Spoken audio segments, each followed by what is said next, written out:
Welcome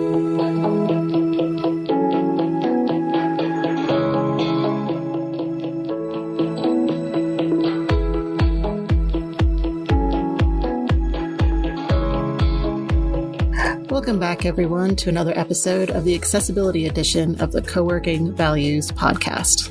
I'm Emily Breeder, and I facilitate work in challenging circumstances. Today I have with me Jeannine van der Linden from the European Coworking Assembly. Jeannine, I understand you're one of the authors of the ECA IDEA Handbook, which stands for Inclusion, Diversity, Equity, and Accessibility. Is that correct? I think I am not one of the authors. I was the doula bringing it into being. I think it counts. Yeah, I guess so. It was a massive project. It was a project of many, many years, and many, many people contributed to it. And my primary goal was to keep it going. So I wrote the introduction to the book, but the book itself is written by a team of people who have both training and lived experience in inclusion, diversity, equity, and accessibility. And I felt like those were the right places to write that book. And what was the goal or the object behind writing the handbook? The Assembly did a pre-pandemic, I think it's like 2 years pre-pandemic, I guess. We did a sort of listening tour right across the UK and Europe, going to co-working spaces and having gatherings of people who run co-working spaces to talk to them about inclusion, diversity, equity, and accessibility. Where were they on it, and what was their interest, and all of that stuff.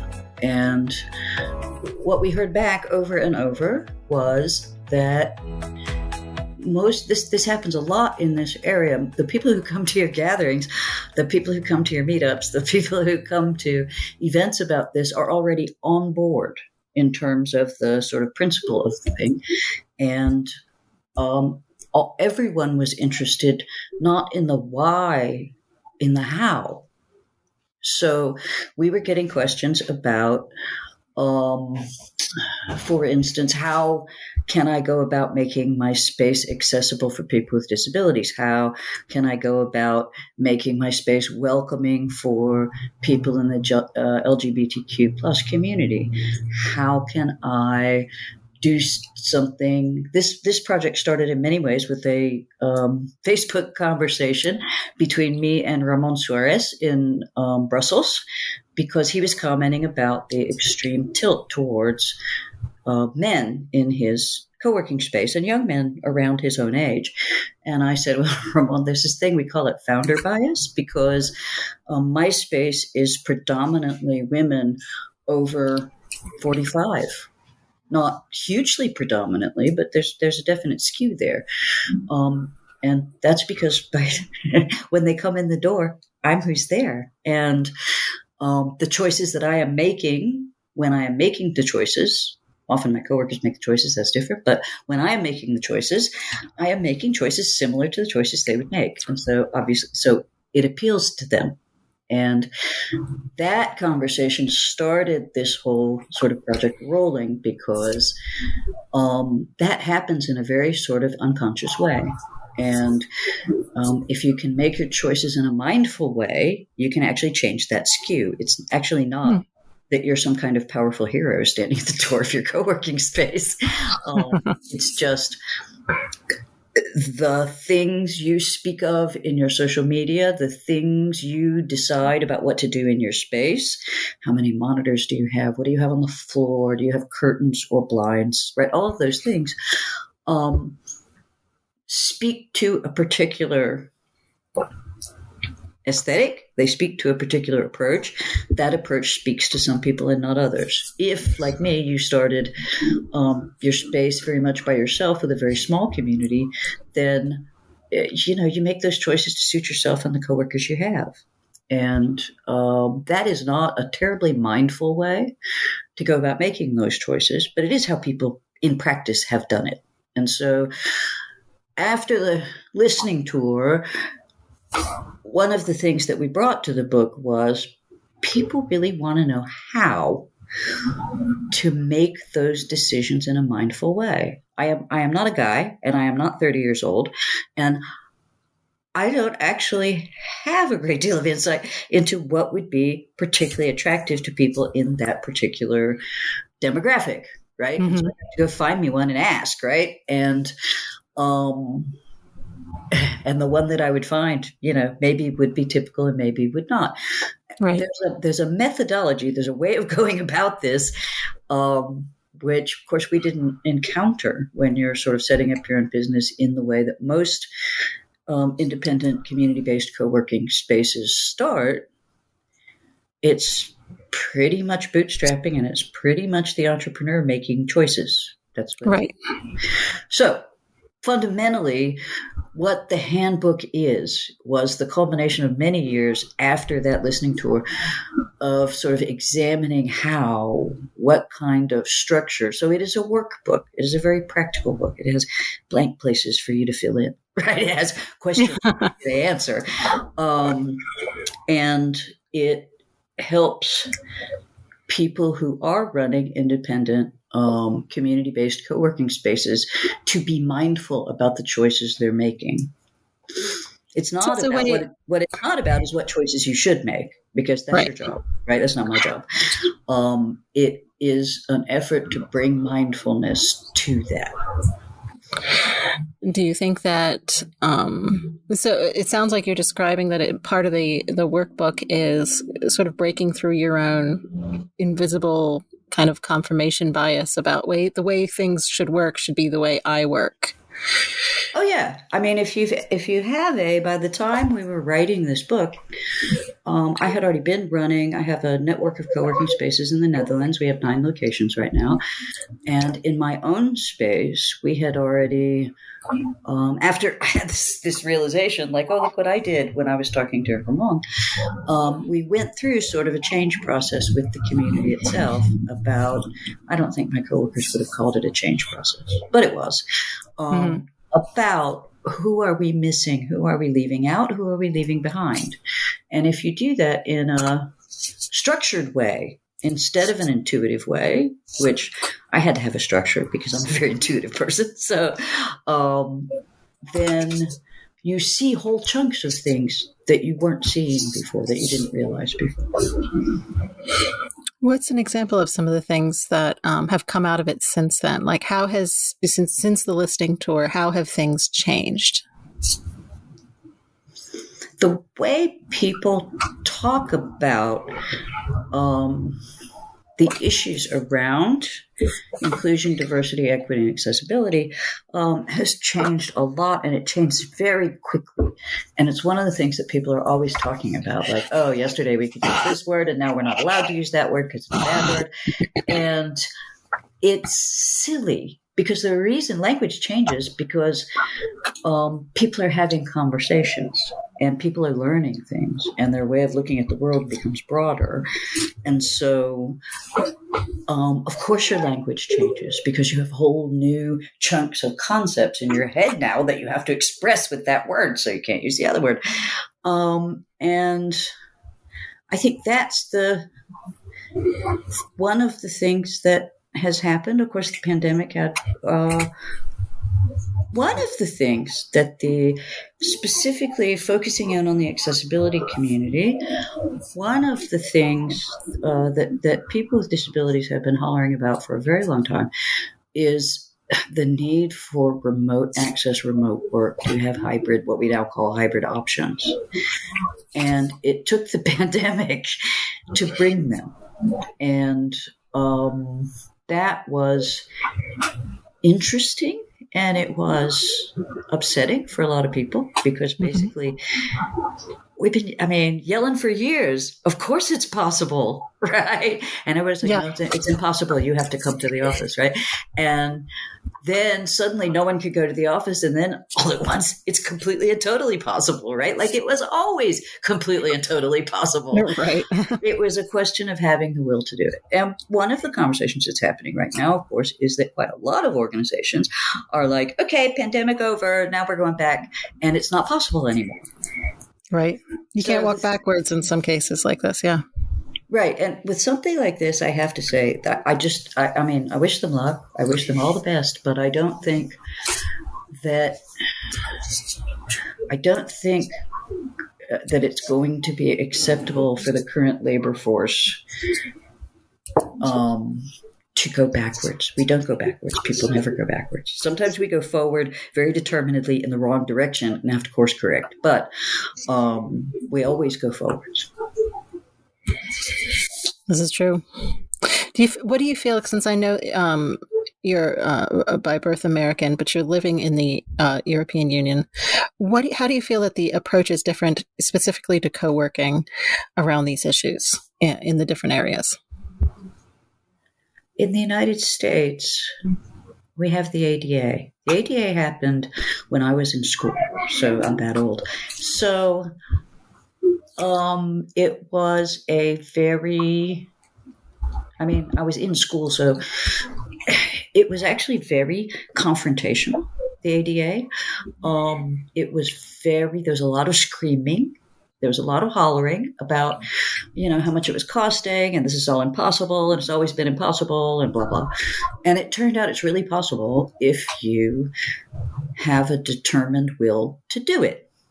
So that revolution has not occurred in Europe or the United Kingdom. Definitely has not. The Netherlands adopted the UN, and now I'm in a language problem. The Dutch word is verdrag. I'm going to have to look it up. Well, while you're doing that, let me just explain to our listeners that the ADA is the American Disabilities Act, which protects the ability of people with disabilities to exist basically in this society.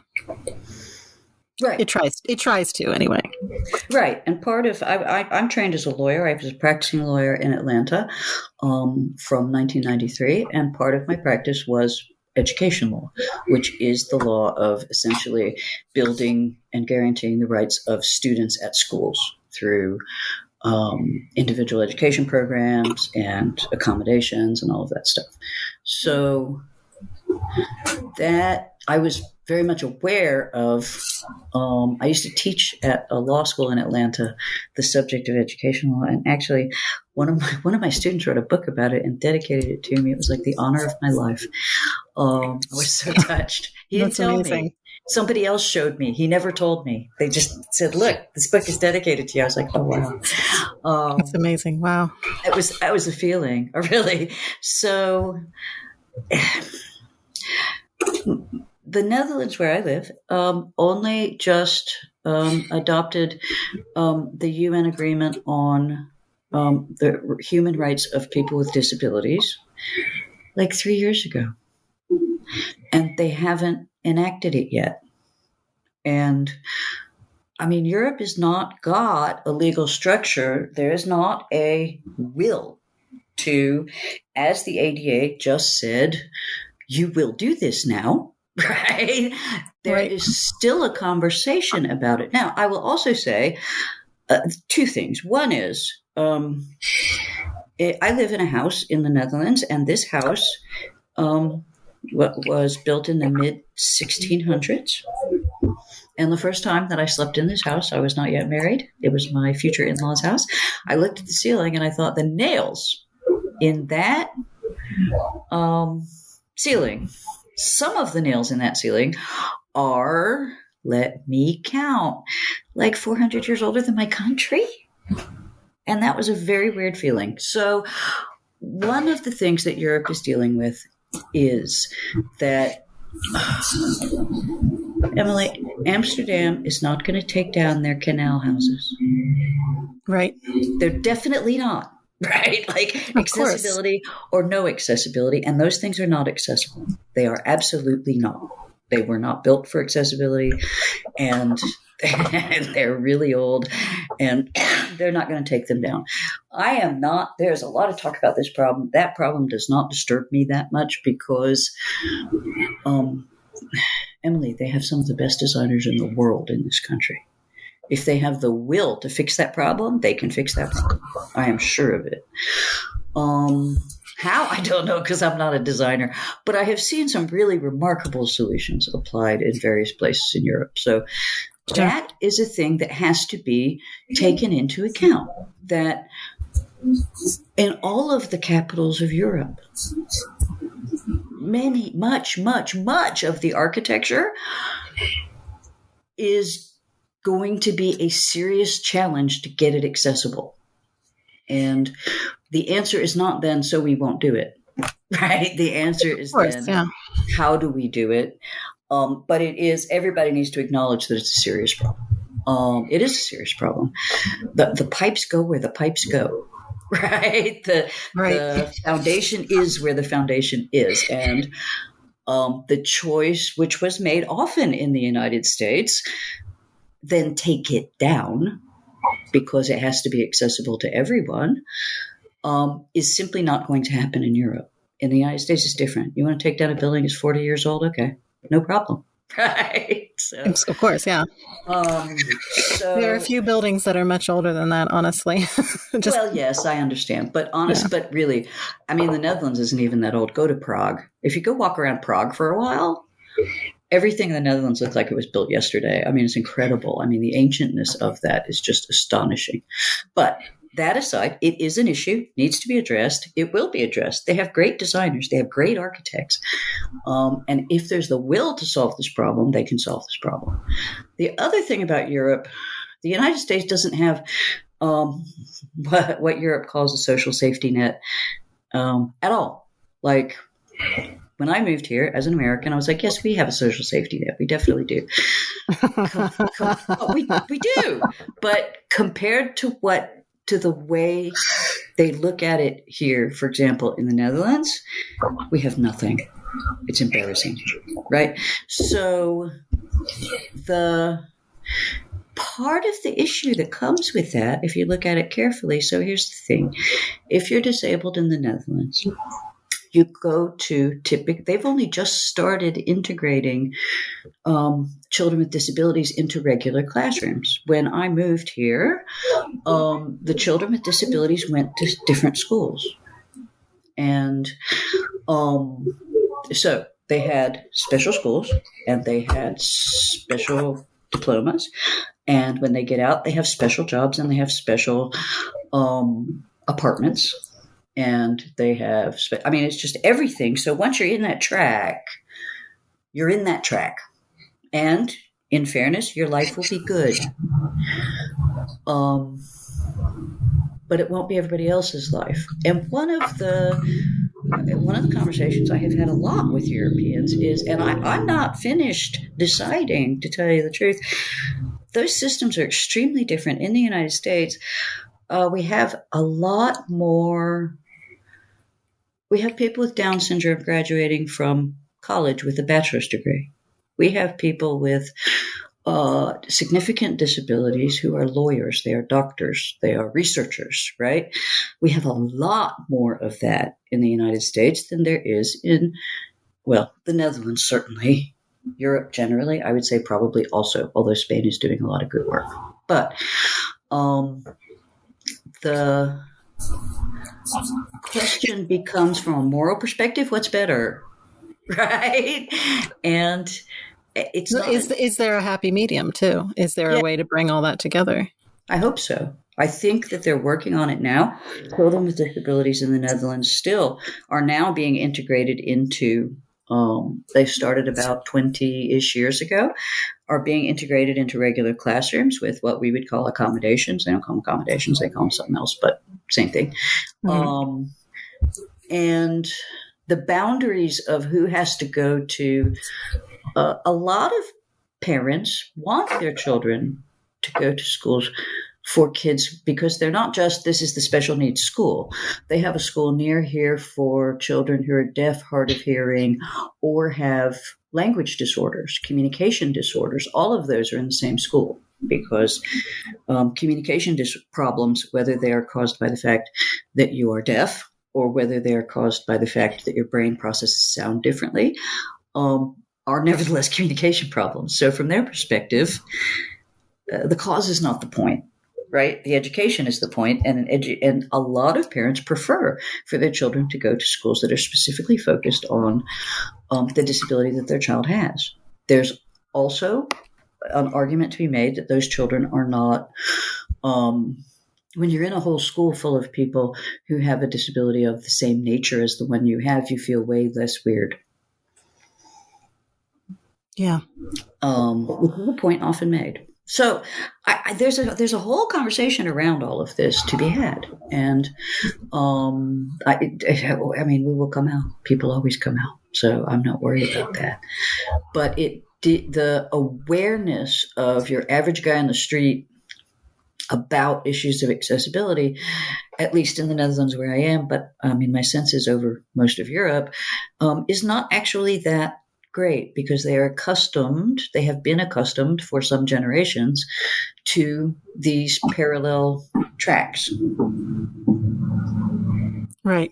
Well, it's a lot to think about and a lot to piece together. There are certainly many sides and many factors that come into it that we're going to have to work on as a society, and hopefully it will bring us together more and not push us further apart. That's not the way we want the trend to go, is it? No, that's true. I mean, one of the things about being part of the transition in the United States is the attitude towards people with disabilities changed very much from the time that I was first in, say, early grammar to middle school, and the time that I graduated from high school. Some of the benefit of integrated classrooms is that those children become adults. It's the weirdest thing. And when those children become adults, they already have experience with people with disabilities on a daily basis. Right. Maybe it's just good. Normal. They're just people that they live alongside, Yeah. Right. Exactly. Yeah. Because people with disabilities don't necessarily want special treatment. They just want equal treatment to be able to access the same things and be able to get the same kind of education that anybody else does. Yes. And the part about it that's very frustrating is that sometimes that's hard. In some cases, it's hard. Some people have complex issues. In the majority, I would say, certainly during my practice, majority of cases that I ran into, listen, the only ones I got into were the ones where somebody hired a lawyer, so they were pretty hot, right? And because people don't just trot out and hire lawyers. So most of them, the accommodations that were being requested, they're not that expensive and they're not that hard. It's just different. I mean, there are three kinds of, in my opinion, there are three kinds of institutions in the world, right? There are the ones that build, there are the ones that destroy, and there are the ones that are stabilizing. And schools are stabilizing. They have always been stabilizing. They serve a stabilizing function in society. That's what they do. And so they hate change. and they fight change every chance they get. And change is work. Even if the result is that there's less work. You have to get through the stage where you're learning about the change, right? It's like when you, as an entrepreneur, if I hire somebody because I have too much work, the problem is the minute I hire them, I have twice as much work as I had before because I have to train them to do the work.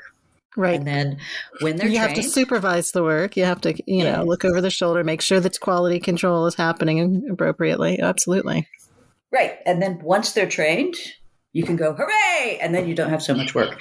But the initial phase, that's why I have learned hard experience here, start hiring before you need somebody. Because by the time you need them, you're going to have to train them, and then you're really not going to be getting any sleep. So yeah. And that's I think, with most change processes, I think that's true. So it is a different perspective about disability in Europe, and yet it is simultaneously more accepting and also more categorical. Like, I think the American effort is to say we're all the same, and at least the Dutch, and I assume Europe is a big place. say we're all equal before the law. We all have equal rights to education, jobs, whatever, but we're not the same. And they really focus on that. And it's a touch off-putting when you first get here, and then you get used to it and realize they're just very practical. And it is true that, there are some things there are some differences that are irreducible. Absolutely. Yeah. The top third of the storage, this is a very trivial example, top third of the storage available in my home will never be used by me. Right? Oh my gosh, me too.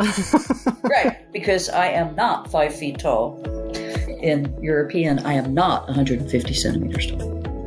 And so, listen, the top shelves, y'all, you can put my Christmas present up there on the top shelf and I'll never see it. Well, this has been a wonderful conversation, and I appreciate you joining us for this, Jeannine.